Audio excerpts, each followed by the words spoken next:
Today's program is brought to you by Vagabond Creative Studio and KLO LLC. Good morning and welcome to Coffee with Kristin and Tina. I'm your host, Tina Prigge of Vagabond Creative Studio. This lovely lady is Kristin Odell with KLO LLC. Good morning, Kristin. Your flowery scarf. I'm gonna do a wardrobe change on screen today. Nice. Just happen to have it here, and it matches my outfit. There. Now we look like how it feels outside. Yes. It feels like we could step out just like this without a jacket, I'm thinking, based on this sunshine. I think you probably could. It is like 40 degrees today, which is like 60 degrees difference than last week. So it certainly will feel like a heat wave today. Interesting. That makes it feel like it's been so much longer than a week since we gathered here. Right. I know. Isn't that true? So I'm not wearing this as a winter, I need warmth scarf. I'm wearing this as, look at these pretty flowers and the sun is shining scarf. Yes, look at these pretty flowers. That's why I chose this mug. It really made me think spring is on the horizon. Okay. So this, I believe, is a new mug for you on the show. Tell us about this mug. Okay, for all of those who are keeping track of the mugs, this is new to the show, but this is my oldest mug that I have in my collection. It's not the first mug I ever had. It's only the one that is still around that's lasted. And I got this as a gift when I was in college. Do you remember who you got it from? Yeah, from my really, really, really dear friend. Oh, that's so cool. Well, how fun that you get to have it. Maybe this dear friend will watch and see the mug. I will let her know. Very it good. brings me joy every time. Okay, you guys, I almost spit out my coffee though. I saw this meme and I just have to share it with you because it completely tickled me. Don't be so hard on yourself, okay? The mom in E.T. had an alien living in her house for days and didn't notice. Yeah, I mean, I think that is pretty real life. I mean, right? There's again, especially here in town, a lot of change coming. The kids are going back to school full time. There's things happening. Sometimes it all feels a bit heavy. And so that's a great reminder that, you know what, it's okay to show yourself a little grace. Exactly. I think it's so important, in these times, sometimes you try to stack yourself up against sort of impossible benchmarks. And it's important to remember that right. As long as we don't have an alien undetected living in our houses, we're doing okay. Absolutely. That's right. Not hiding in the stuffed animals in the corner or something like that. Jason. Thanks, Jason. Thanks for the comment. Mm-hmm. Fancy lighting. Speaking of school, I snapped this picture yesterday. This is what school looks like in the time of COVID. Yeah. He looks I can't decide if he's like determined and really into it or if he's like this, I'm just clicking the buttons and getting through what I need to get through. Yeah, actually in this picture, you can see there's like a little sparkle in his eye. He's trying to figure it out. And it's interesting. Ever since he's been little, when he really concentrates on something, he goes like deathly quiet. And at first I used to panic. I used to think, have you started ignoring me or like what's happening? Mm-hmm. But yesterday when I was watching him do his homework for a little bit, that same thing happens. That's what was going on in this picture is when he's like calculating or something, he'll just suddenly go super quiet and you can almost like see the wheels turning. It's pretty cool. He's got great focus there. Like he is super into it. So speaking of school, somebody shared something with me this weekend that I thought was really interesting. We were talking about homeschool or even being a virtual, having to work from home and be a virtual parent and educator and just all that kind of stuff. And they said, I wonder how many moms or dads are just looking forward to being just a parent again and not a teacher. And that really resonated with me. I love our choice for this year. I think our kids are really flourished just being homeschooled this year and doing our thing. But I thought I do look forward to the day when I can just be their mom again. And I don't have this other piece hanging over me. Not that I don't care about their education or I wasn't involved before, I absolutely was, but it is a different feeling. It's a different thing. Yeah. And I do think that there's some value too to having those outside and different and diversified inputs, right? Like, when we're the only teachers, you only then have like one perspective that's sharing the information. And it's also the same perspective as, your caregiver and your rule enforcer and all of that. And so I really do think it's important to have those outside experiences, right? Like, because then if you go to school and you hear a teacher say something about being polite or having good manners or studying hard or any of the litany of things that parents tell their kids, when it's reinforced from like an outside adult, it's like, oh, mom and dad are spot on. I'm too hot, you guys. I'm too hot. All right, it's this point in the show. I'll keep it. We're ripping it off. It's too hot. I can't do it. I'm sorry. That's funny. So Kristin, talking about school, you've got a picture that you shared with the kids doing the art project. Did you do that for school? We did. So yesterday, I teach on Mondays. This is our homeschool crew. And we had an opportunity yesterday to work in a little bit of art. And so we did the Rar West self-portrait collection piece. So the kids sat down, and I didn't really give them a lot of rules because I wanted them to just be fully creative. So you can see some of them are just their faces. Some of them are like a scene. Some of them are like there's thought bubbles or things in the background that they love. And then on the back of those, there was questions that the Rar West wanted them to be answered. So the first one is like, how do you feel about your self-portrait? So the kids did, I kind of think I gave them a prompt, like, I feel blank about my picture because, and then they had to fill it in. And then the other one, just because I think it's hard for them to like state their feelings about Manitowoc. I don't know if that's meaningful. So I asked them to write either something that they love about Manitowoc or something that they love about their home. And their answers were so different and so cute, and it turned out really, really good. So I am going to go and drop those off at the Rar West today. Yay, what a good project. What a cool experience for them to have. And right, I know that the Rar West is now, working on installation. So all of those pieces are going to be on display as part of this greater Manitowoc community exhibit, which the sense of pride that they're going to feel when you take them to see that is awesome. So they were like embarrassed, like, people are going to see this. I'm a terrible artist. And I said, listen, there's no rules about this. Like, people are doing this in all different versions. So whatever you do is fine. And yes, we're going to do a field trip. We're going to do a different afternoon. We're going to walk down to the Rar West and go and visit it and see if they can find theirs. Cause I'm hoping that theirs will be one amongst, hopefully thousands. And so I think they'll be able to see then like how unique and how different they all are, and that whatever version they came up with is perfectly beautiful all by itself. Right. And then taken in total, like when you stand back and look, it's our community. Like, I just love that. That gives me like the good feels thinking about our community. Right. Yeah. All those little pieces coming together. And, I think we all are good, well-intentioned moms that we wanted to do this project. And I know for me, it's like when it didn't take that long, I think I gave them a half an hour, so I did kind of put them on the spot, but we finally got it done. And I'm like, okay, we're going to just call that a success for the day. And I, was able to share the pictures with the other moms and kind of what they wrote before I take them today. And they thought they were so cool. So I don't know. It's fun. That is precious. By the way, Mary commented, going back to talking about homeschooling, she grew up in a family of 8. And she said, so if my mom had to homeschool, whoa, Mom, I really have a lot of respect for the moms that have to teach from home. Yeah. Yeah. You end up, so I already have like work and mom, wife. I had that already. And then we added teacher to it this year. And I mean, I signed up for that. That was my responsibility for the year.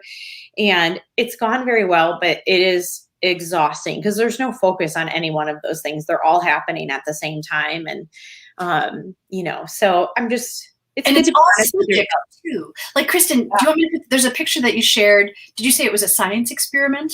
Yes. So this is the other thing. So one of the things, our big kids, one of the things they have on their milestones for 5th and 6th grade is to be able to do like the scientific method and be able to work through that process and run science experiments. So our last hour yesterday, we spent doing a penny cleaning experiment to see what solution cleaned pennies the best. And so I brought some things that I knew were going to work. I didn't know how well they were going to work, like anything with vinegar in, or like lemon juice. So things that are acid work really well. And then I brought just, some silly things like Capri Sun or caramel or things that ketchup resonate with kids. And then because we have 10 kids in our group, I wanted to have 10 things so they could each have one. So, I grabbed something like bitters, which is just like an entirely different thing. And they got to stick their fingers in the cup and get them dirty and go through the experiment. It was really fun. But yeah, I am pulling tricks out of my bag. Thank goodness for the internet, where I can like search these projects and find them. There's so many resources out there. But so tell us, of that selection of, liquids, which one did work the best? So the one that worked the best was lemon juice.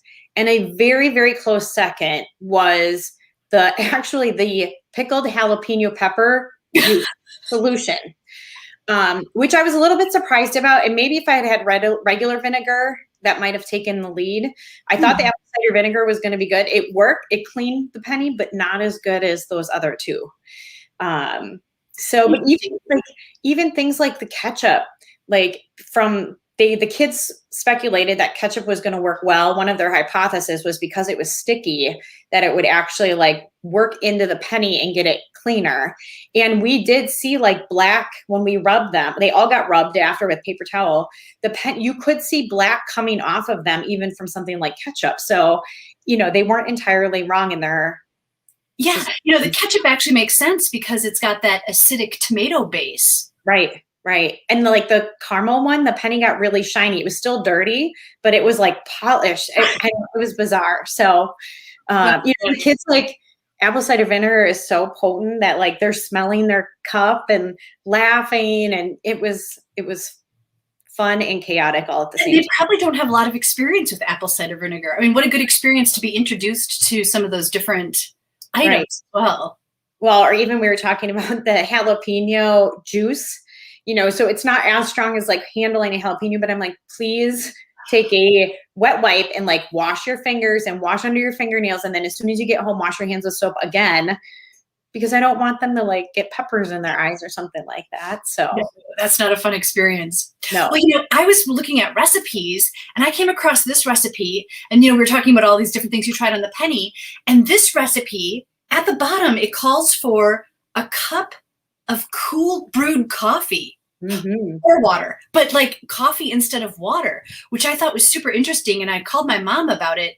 And she said that my grandma would always have like a little pot of coffee percolating on the stove. She would drink some, and then if she was cooking, she'd just add coffee and keep going. And to me, it seems kind of weird because it would certainly affect the flavor. Right. But when I mentioned it to you, you said you were aware of that. Have you done that? There are quite a few recipes specifically for chocolate that do call for coffee or instant coffee, where you include it in the recipe, because that richness escalates the flavor a little bit, I guess, the intensity. So I wasn't surprised to see it on there, but can you pull that recipe up again? Yeah. So I'm almost positive I wonder if my mom's watching. She also has a recipe, and I wish I could think of what she calls it. But it was dairy-free and egg-free, which this is.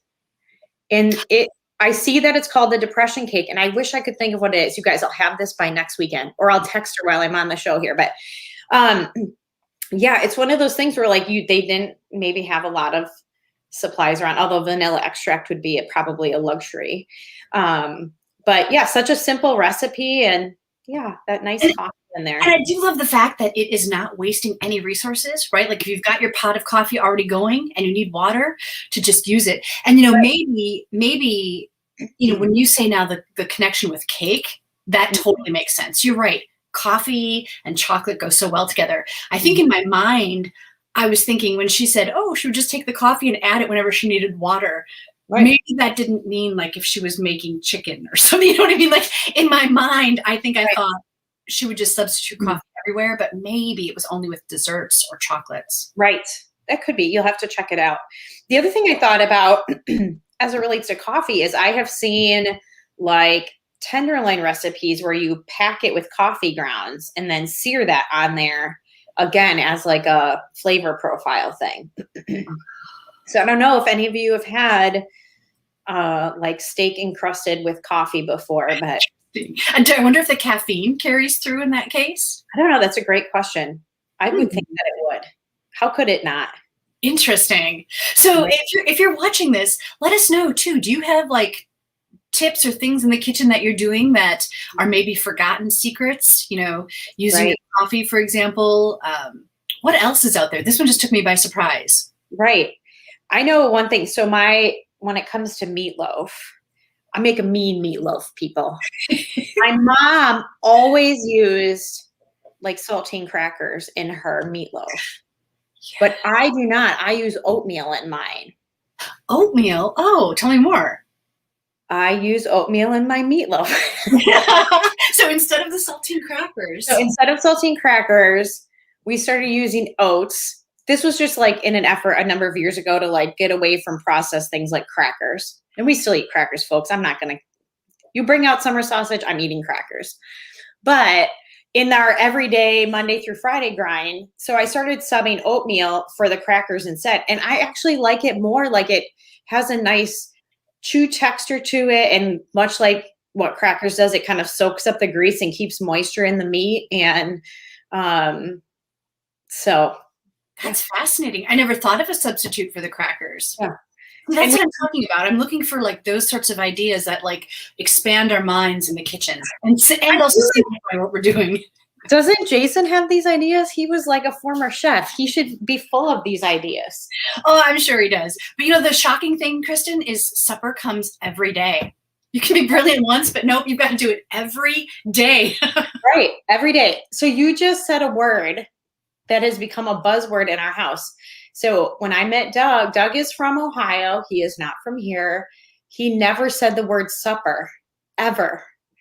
And the other night he said the word supper. I don't remember even what was, what are we going to eat for supper tomorrow? I was like, did you just say the word supper? I was like, I have never been more proud of you than right in this moment. He's like, you know, being the father of our children or getting my master's degree or, you know, successfully maintaining employment to, you know, basically be none of those things raise up to me using the word supper. And I'm like, in this moment, maybe not, but all the other times, yes. It was like a big deal. That's awesome. So what would he typically say? Dinner? Dinner. Yeah. Like lunch and dinner? Breakfast, lunch, and dinner. Yeah. And he said supper. I was so proud of him. So is supper regional? I think supper is a Midwestern term. Somebody else tell me I'm wrong. Supper. Did we say breakfast, lunch, and supper? You do? No, I'm going through it now. I guess I hadn't really thought about it.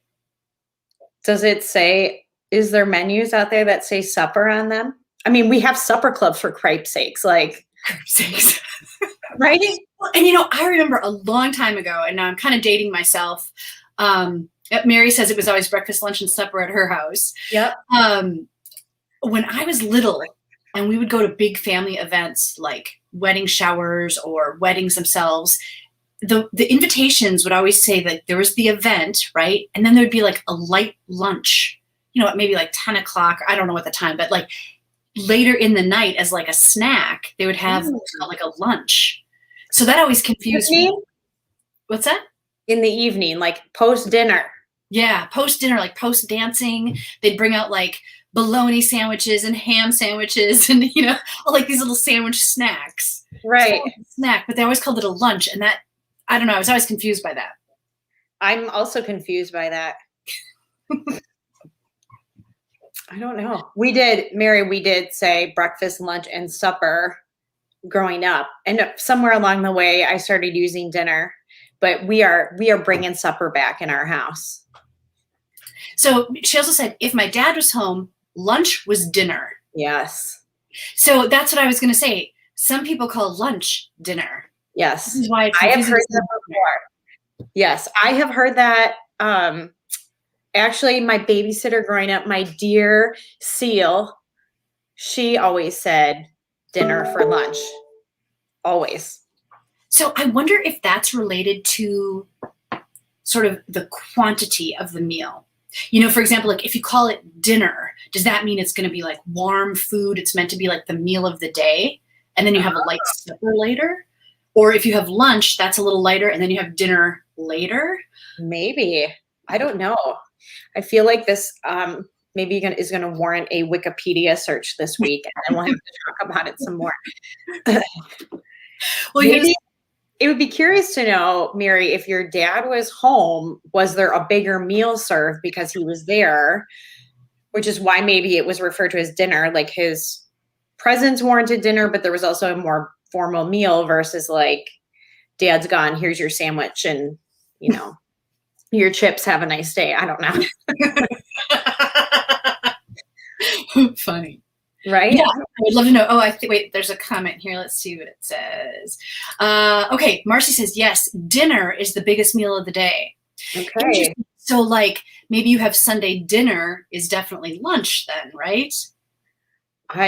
Sunday dinner would be like 6 p.m. Yeah, bigger meal. Interesting. So dinner is used if it's a bigger meal, or if it's the PM meal and you're not using the word supper.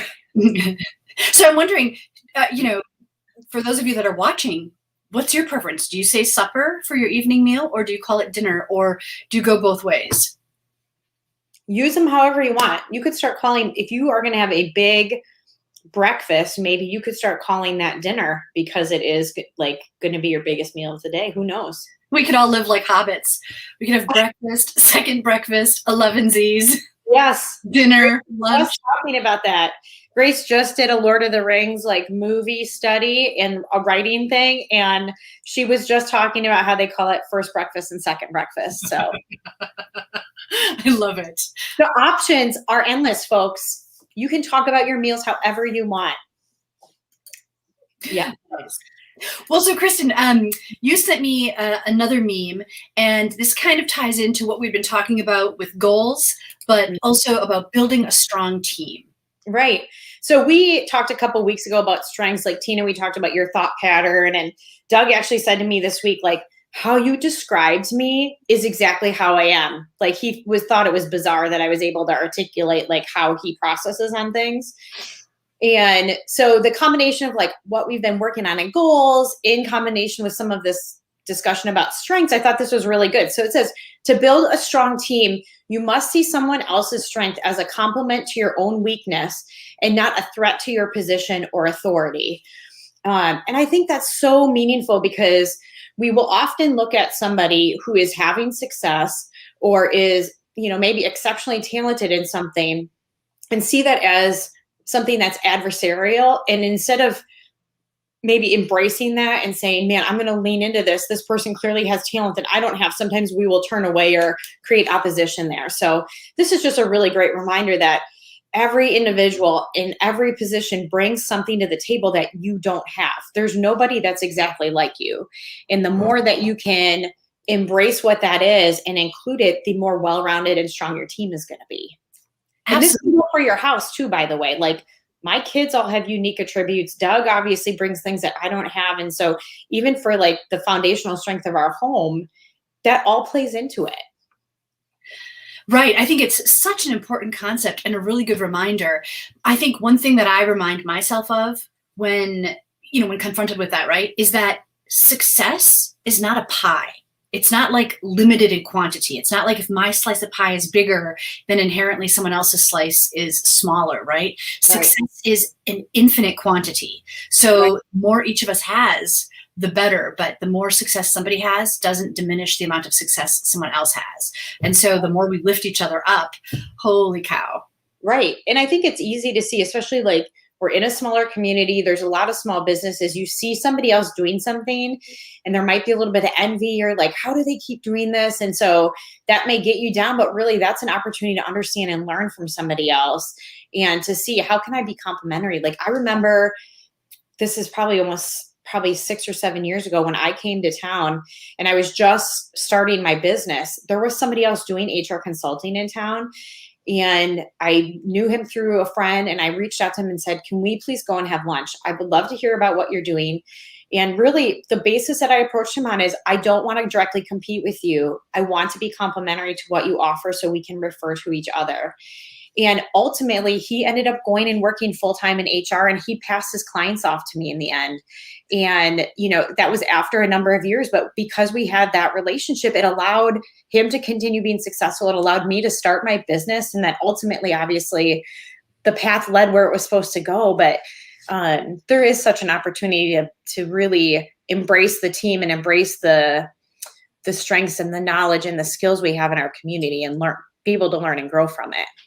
And I have to say, I really love that attribute about you, Kristin, that you're able to face something challenging like that and turn it into a total positive. I really admire that. I've seen it a number of times, and I'm just always in awe. I mean, it's not always easy, right? Like, you guys, I'm not going to lie. I have my moments where I may be emotional about something that has happened. And so I know those are times where, like, I need to step back and let myself process those emotions through, so then I can think logically and be responsive rather than reactive. And good always comes from that pause of, like, how can I problem solve this for the best arrangement possible? And, when you give yourself that time to work through that and to figure it out, good things do come from that. Yeah. And I think you were focused on a positive end result. And so you were able to choose the path that got you there. That is awesome. Right. So hopefully you guys can use that, whether I said, like, it's at home or with your team at work, or if you have direct reports, like, these are all very, very important things that can be used many, many ways. And I think that knee-jerk reaction too, I think something that factors into that, have you ever heard of imposter syndrome, or have you ever felt imposter syndrome? Right. I just attended a webinar, and it was interesting because I'm not alone in having those feelings from time to time, but I can see where having that feeling like, oh, I'm not good enough, or how could I possibly achieve that, or how could they possibly think, right. Down talking yourself. I could see how that would play into, what is that? What does that say? Thinking that somebody else's strengths right are a threat rather than complimenting you. Right. And it ends up being a demotivator or something that is going to hold you back. And really, it's finding the frame of mind to work around that will help you be able to eventually, like, move forward and have success around it. So, yeah, that's good. You were just saying something. I had this, like, thought pattern in my mind. Now it went away. Oh, no. Say that all over again. Did it have to do with imposter syndrome? Maybe. I don't know. I just listened to a book. I've been listening to a lot of books on tape. Ugh, I just dated myself. Listening to a lot of audiobooks. You heard it, folks. Books on tape. Boy, how old are those? Anyway, I've been listening to a lot of audiobooks, but I just listened to a great one. And the takeaway was live your truth. And I thought that was a really powerful kind of rallying cry. Mm-hmm. Right. And I mean, I think some people don't know what their truth is. Like, what am I supposed to be doing? Or am I doing what I think I'm supposed to be doing? Like, I think a lot of people struggle with that. But yeah, if you figure out who you are, what your lane is, and you do that to the best of your ability, good things typically happen. Right. Right. And the challenge is being true to your lane, regardless of all of the inputs that come in, right? Somebody saying, are you sure that's your lane? Are you sure that's where you should be? You know what I mean? There's we get a lot of that. Right. And so the whole point is you have to stay true to what motivates you, to what your passion is, to what your lane is. Right. Okay. So Tina, you have been like the world traveler. You have been you've taught English, correct? Right. You have worked for the mayor. You are a business owner. Like, how have you settled into being you? It's interesting. Have you? I guess it's always wanting to, explore and experience more, not being satisfied with just staying and doing the same thing over and over. I feel like every time I stretch and have a new experience, like when I traveled abroad or, even traveling out of state, the more new input there is, the more it broadens your perspective. And the more you can see yourself and see the life that you want. Right. I think. So traveling energizes you to come back and do different works here. Right. Yeah. I think the number one thing is that it really makes me appreciate how fortunate we are in this community. It's such a lovely place right here. So traveling, as much as I love it, always makes me want to come back. Yeah, it validates why we're doing what we're doing and where we're doing it. Right. Right. Right. Which I think is important, because otherwise sometimes you can be like, oh, this is boring. Something cooler is happening somewhere else. Right. But it makes you stop and appreciate the community that we've built here. Right. Doug and I have talked about, even my business, like, if our community was 20,000 more people, if we were in Green Bay, as an example, or if we were in Appleton, or if we were somebody else, would my business have been as successful as it is? And I honestly can't answer that, but I have a hard time imagining just like the community and the sense of connection that I've been able to establish. I don't know if that would have been the case. If I think about starting it in Milwaukee or Chicago or something like that, I can't imagine, how do you get that off the ground? That's a really good point. I assumed when I graduated high school and then I went to school in Chicago, I assumed that because it was a bigger city and all so exciting and all these things happening, that there would be more connections. But in Chicago, I remember feeling a person is almost more anonymous, and it's almost more lonely, because it is so big. If you pass people on the street, they're not like nodding. They're not like saying, hey. If you visit the store, 3 times in the same week, they don't remember you out of the thousands of other people. It was just a really kind of weird realization. You would think, based on population density, that there would be more of that connection. But there was actually less. Right. Right. So, again, just a really good point that, what we have here. I can't, and I love this, by the way. So I'm going to say this in a very positive light. I typically cannot walk into a place like Manitowoc Coffee or Wrap It Up downtown for meetings in the afternoon and not see someone I know. Or, as an example, when I walk into Manitowoc Coffee and Terry, the owner, is working, she's always like, hey, Kristin, it's so good to see you. I'm like, Terry, how are you? Like, you don't get that everywhere. And I love that we can walk into like our downtown establishments and have that with the, not only the store owners, but people that are there working.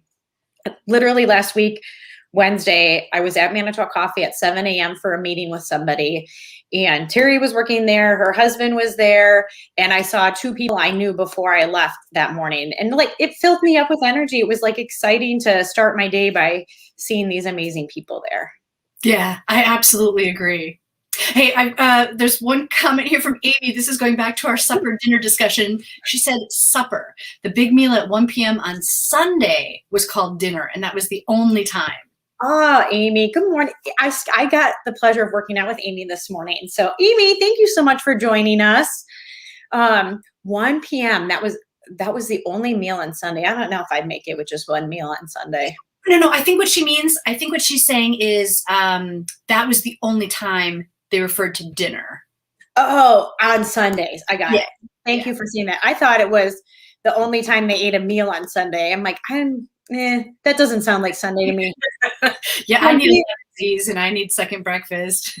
Yeah, Sunday typically involves, snacking, ice cream, something else later in the day. And Amy just said yes. Awesome. Well, this has been super fun. I don't know. Is anybody hungry after this discussion now? Mm-hmm. I got to go refill my coffee and. Mm-hmm. Yeah, that talk about Manitowoc Coffee makes me want a good cup. Mm-hmm. I know. It's so yummy. I know. So you guys have an awesome day. Thanks for commenting and jumping on with us. It always makes, I feel like Tina and I always look up and now I can see 33 minutes have passed and I'm like, I don't even understand where that time went. So thank you for being part of our morning. Tempest Fugit. Time is flying so fast. It is the last week of February already. I know. That is crazy. Yeah. Thank you so much, everyone, for sharing your time. What did you say, Kristin? I said it's almost March. I know. It's almost March, which means it's almost spring. Huzzah. We'll see about that.